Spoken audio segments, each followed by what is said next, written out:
Hey everyone, welcome back to Dan's Chess Lounge. In round number 11, the game of the day was played between Levon Aronian and Sergey Karjakin. Now, Sergey is on the rise. He's been winning again. He's been playing well in the second half of the tournament. Aronian, on the other hand, he's in last place. He hasn't been doing very well at all. And so the question would be, is he going to bounce back? Is he going to make a return and beat Sergey this round here? Or is Sergey going to continue to win and play well and catch the leader? All right, let's see what happened in the game. Aronian was white. He started out with c4, the English opening. Knight f6, knight f3, e6, g3, and d5 right here. A strike in the center. You have bishop g2. Now the opening here is similar to a Catalan opening where the bishop fianchettos, and it's going to have a lot of power on this long diagonal here if black ever decides to capture this pawn here on c4. And indeed, black does capture the pawn on c4. And now white plays queen a4 here, check. And this is how he's going to get his pawn back. And this is a typical way to recapture the pawn in these Catalan type of positions. c6. And the queen captures on c4. I'm a little surprised, though, that Aronian is going for this line here because in the textbooks, this is not the greatest way for white to recapture the pawn. Usually the pawn gets recaptured with the knight or going about playing c2 first. In a way, this sort of way, because now the queen can just get knocked around and black is going to be able to develop his pieces with tempo.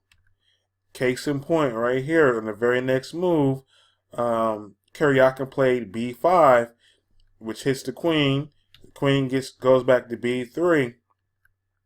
Bishop b7. Now black is trying to put his bishop on that long diagonal, which is a great, powerful diagonal to play on. Castles, bishop e7, d4. Now you definitely have like a transposition into a true open Catalan opening. Castles, rook d1, knight b d7. Now black can get his break move and frame move in here with c5. He's got the knight and the bishop there. That's going to protect it. Knight e5. This is a good move here, which hits a few different things. It hits the knight here first off, but even more importantly than that is it unleashes the power of this light square bishop here along this long diagonal. That's the real main point of that move right there.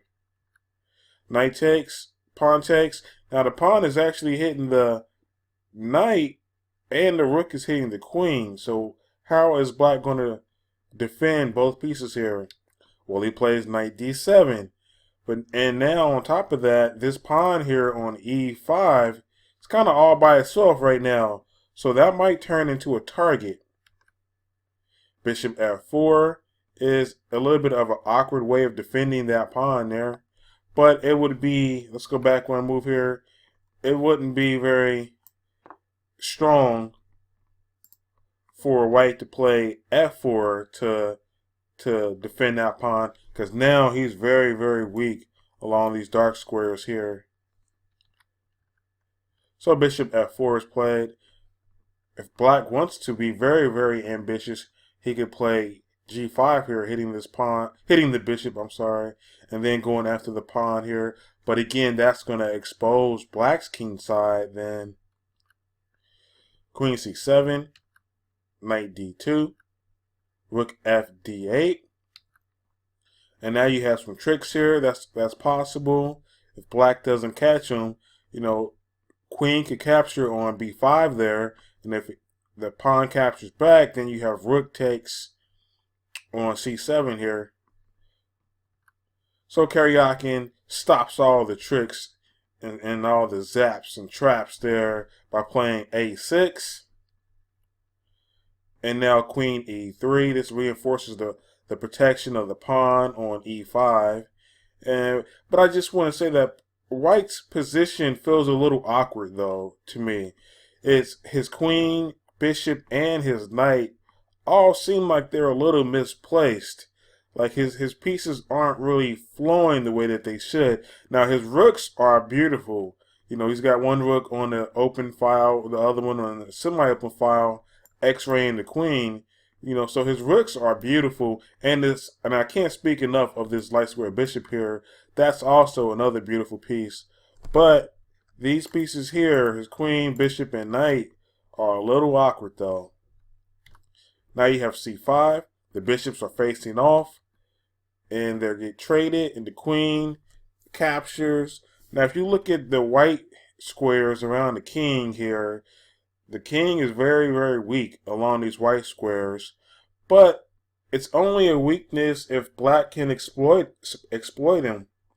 So we'll see what happens. Black has to be able to exploit the weaknesses. Knight e4, c4 here. If you notice, black has a 3-on-2 majority here on the queen side. h4, h6. This stops any outpost that white might have been trying to go for here. He might have been trying to stick his knight on the g5 square. So now you have rook d4. This is a good rook lift here.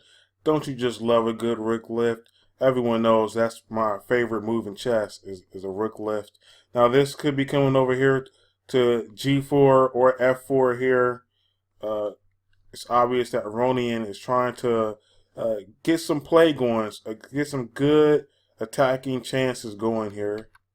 You have knight f8, so the knight goes back to defend because it's very clear that Aronian is wants to get something going on the king side over here. b3, trying to break up the pawns on the queen side. So you have rook takes d4, queen takes d4.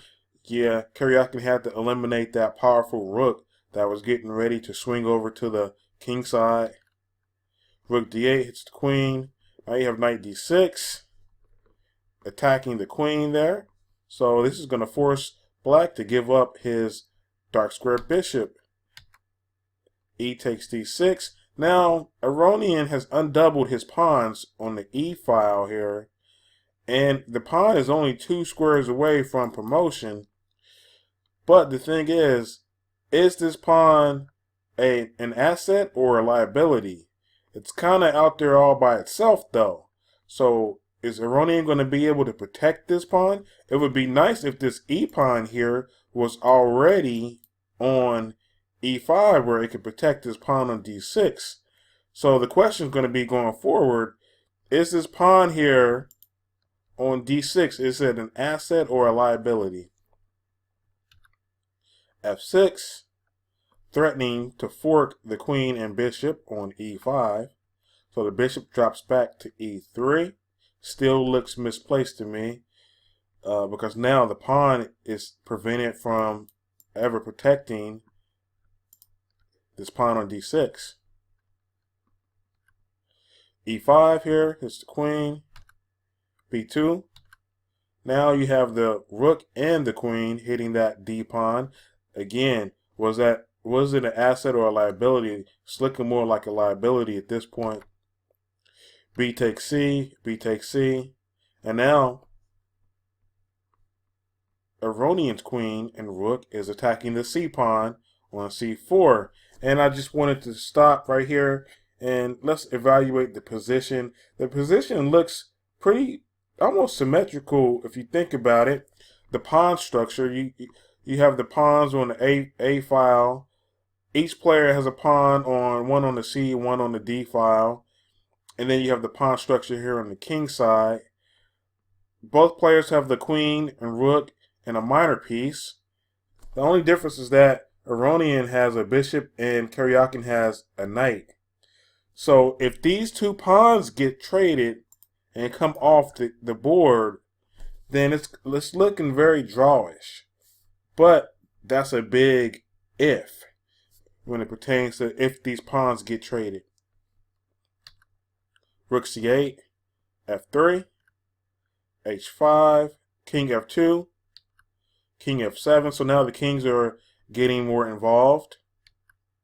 Rook d1, knight d7, queen drops back to b1, g6. So they're playing on the king side now, just seeing if they can make anything happen on the king side. Rook h8, g5, and f5 here. Queen c2. Now that Karjakin has pushed his pawns a little bit on the king side, he goes back to the protection and defense of this c pawn here on c4. Queen c3, king e6. Now this king, the black king, is very active now. It is no longer just a passive piece, just hiding in the corner, waiting until the end game to come out.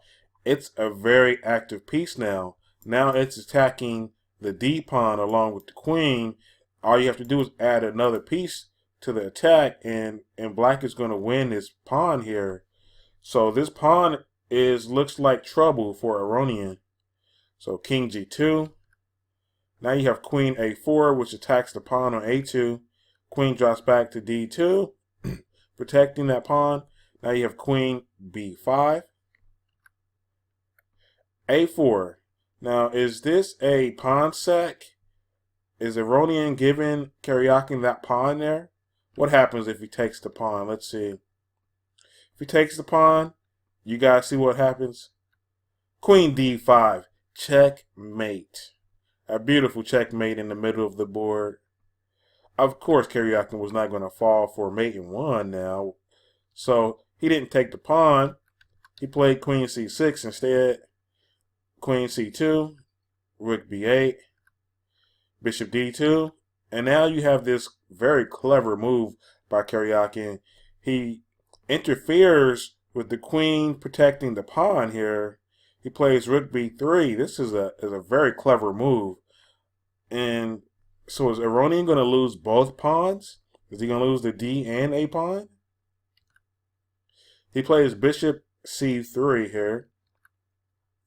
And Karjakin snaps off that pawn. Now, in the press conference after the game, Karjakin noted and said that he was very surprised that Aronian gave up that pawn there, because all Aronian had to do was play a5 here, and then the pawn would have been protected by the bishop. So Karjakin was a little confused about why he gave up that pawn. And now Karjakin has an outside pass pawn there that's going to be very dangerous. Rook a1. The queen goes back, hits that pawn on d6. And then you have rook a5. And so now, is this the whole idea that Aronian was going for? Instead of pushing the pawn to a5, was he going for attacking the e pawn with the bishop and the rook? Well, Karjakin put a stop to that. He played rook b5, and so he runs interference again, which stops the rook there from attacking that pawn. He also could have played e4 here, and then white doesn't have any good moves to make here. He definitely can't play f takes e there. His king would be super exposed if he did that. And so then this pawn here on d6 is going to drop off in the next move. If he would have played e4, black could have just snapped off this pawn in the very next move. So e4 works. Karjakin's move works too. He played rook b5. Rook b5 is a good interfering move. Queen a4. Knight b6 hits the queen. Queen drops back to a1. Rooks come off the board. Now the position is getting a little bit more simplified. Now that the pieces are coming off. Queen b5. Karjakin is going for a queen trade. He would love a queen trade because then he would have two connected passed pawns on the B and C file, that would be game over. Aronian is playing for tricks here. He played D7. If the queen captures the pawn here, that would be pretty bad for Karjakin, because then Aronian would play queen E5 check. That would just be devastating. King F7, queen F6 check, and then Aronian snaps off that knight there. That would be a complete meltdown. But he didn't play that, though. You know that Karjakin wouldn't play a move like that. Instead, he played king takes D7 here. Now you have queen A3. And at this point here, Aronian is kind of just left to trying to check the king and get some perpetual checks, or maybe pick off some of these pawns over here. That's really his only goal at this point, is to either try to pick off some of those pawns, or to get behind the king and get some type of perpetual check. Knight D5 hits the bishop. So the bishop snaps off that pawn there on E5. And now the queen gets behind the pawn, so the pawn can promote, so he can push that pawn down. Queen F8. Aronian is going along with his plan of trying to get behind the king and cause some trouble. Queen E6. Queen B8. Aronian is looking for any way to try to give checks. C3. So Karjakin is like, hey, go ahead. I'm going to continue on with pushing this pawn. Now it's only 2 squares away from promotion. Queen B7 check. King E8. Queen B8 check. King F7. Queen B7 check. So now Karjakin is able to block the checks with the knight. But Aronian snaps off that pawn on C3. So this is a plus for Aronian. This here is a benefit for Aronian. He was able to eliminate that dangerous passed pawn that was very close to promoting. The only bad thing is now, though, that pawn on E2 is undefended, and Karjakin comes crashing in. Queen takes E2. Check. King H3. And now Queen B5. Aronian is going for another queen trade, and he's also protecting that pawn on A6. Queen C7. Queen C6. This here is trying to get another queen trade, because if the queens come off the board, then this is just a clear win for black here. Queen E5. So Aronian realizes that it would be a clear win if the queens come off, so he avoids the trade. Unfortunately, that allows Karjakin to play queen takes F3, check. King H2, Queen F2 check, King H1, Queen H4, Queen takes H4, snaps off that pawn, another pawn falls, and I'm kind of surprised that Aronian is not resigning at this point, because he's losing a lot of material. King G1, and now Queen takes G5. So Karjakin has removed all of Aronian's pawns from the board. I'm kind of surprised that Aronian didn't throw in the towel at this point. King H2, Queen H4 check, King G1, Queen E4, trying to get the queen trade. Queen G7 check. Now the king goes to E6. Bishop F6. Now you have Knight D5, which covers this critical E7 square. So now you have Bishop B2, F4, King H2, King F5. So now Karjakin wants to kind of hide his king inside of his pawns, basically. Queen F8 check, King G5, Queen D8 check, King G4, Queen C8 check. That's the only thing that Aronian is left to. It's just trying to find these perpetual checks. King H4. And now you have Bishop G7. See, anytime that Aronian moves and it's not a check, that gives Karjakin a chance to continue with his plan. And now it's getting very close to checkmate for Aronian. He's getting ready to get checkmated. Now you have the king so close, and the queen, and his pawn is taking up squares too. So he's getting ready to run right into a mating net.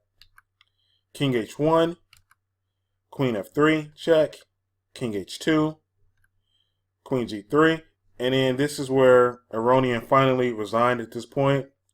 It's a mate in 6 right now.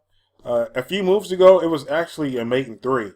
Karjakin had a mate in 3 that he failed to find, and even right now though, this is still a mate in 6 on the board. But even more importantly than that is, or I shouldn't say more importantly, I should say another way to win is for him to simply play now after the king moves to h1. It's only available move. He could play queen h3 here, and then check, and then that would actually force a queen trade. And then with him being 4 pawns up, I think he can handle that in game. So Aronian resigned. And I just want to say at the end here that Aronian looked so sad and depressed at the press conference. I mean, he wasn't really talking. Even when the interviewer would ask him a question, he really didn't have anything to say. He was pretty down and out. And I can tell that, you know, losing all these games in this tournament is really messing with his mental status. It's really messing with his confidence. You know, these are super GMs that don't really lose that much, you know. And for him to lose all these games in this tournament, it's got to be doing a number on his mental state. And so I just hope that he can recover and rebound after this tournament is over with. What he probably needs to do is just play in a regular open tournament where there's just normal GMs there, not all these super GMs, and where he can just crush a whole bunch of people and get his confidence right back. Because right now he is looking down and out. So, but everyone else drew today. So Fabiano Caruana, my pick from the very beginning. It's on tape, guys. That was my pick, Fabiano Caruana. He maintains a half-point lead going into round number 12. And finally, I'm playing in a chess tournament, a USCF rated tournament, starting tomorrow, a 2-day tournament. And so I'm going to do my best to get the game of the day videos out in the evening after my tournament rounds wrap up. So I'll do my best with that. Wish me luck, guys. You know, I'm going to be representing Dan's Chess Lounge in these tournaments. So, okay, guys, I hope you enjoyed the video. Don't forget to like, comment, and subscribe. Until next time.